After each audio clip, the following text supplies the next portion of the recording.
Do you want to talk a little bit about test socket fitting experience for you and working through some problems? I've had problems where it was just my leg wasn't fitting in there right, but then you would put all these pads in and they were fine. And I'd go home and then my leg would shrink up even more and I'd have to put sock on after sock on after sock on, and then I'd come back in and you put more pads in and then it fit fine. But I mean, it was just a process, you know, like nothing else I can explain. It's just a process, you know. You don't know what fits me. I know what fits me, and I have to be my own advocate of that doesn't fit right. Mm-hmm. Right, or coming back and not hesitating to say, hey, this is still causing pain, or this is has some irritation, or like my balance I feel like I'm falling to the outside of the foot, or different little things. Balance is always an issue for me. Has been since I was born. I'm the most uncoordinated person, but I do really good with my leg. Like I said, I haven't fallen yet.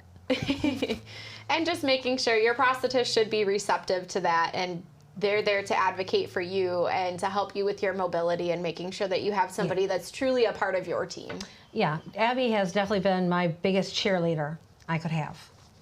I mean, you know, we work really closely together. I mean, I come from Lansing over to Flint just so I can see Abby. But we do have a really good relationship, and I think that's very important because I feel comfortable talking to her, and if I wasn't comfortable, I wouldn't talk, which will shock everybody, but it's true. She's just comfortable a lot. Very comfortable now. But no, Abby has been my rock when I don't feel like I'm doing as well as what I think I should. Abby tells me, you're still new to this, it's a process. And I would think, well, you know, yeah, it's a process, but the process ain't working right now. So, but it's just, you know, it's been, you know, adding pads, adding socks, taking pads away.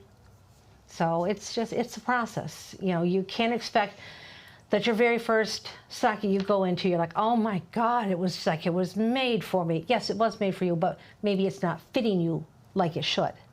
And that's why you have to say, you know, Abby, this doesn't feel good. Abby, it's pinching right here.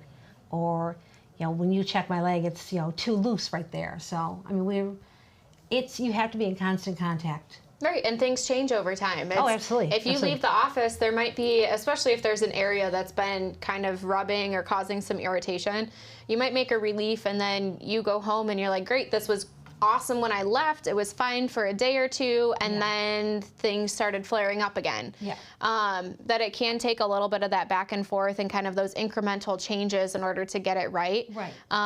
But you have to have that open communication. Right. You have to. You can't just say, oh, well, this is it. This is my life now. One-legged Wonder Woman.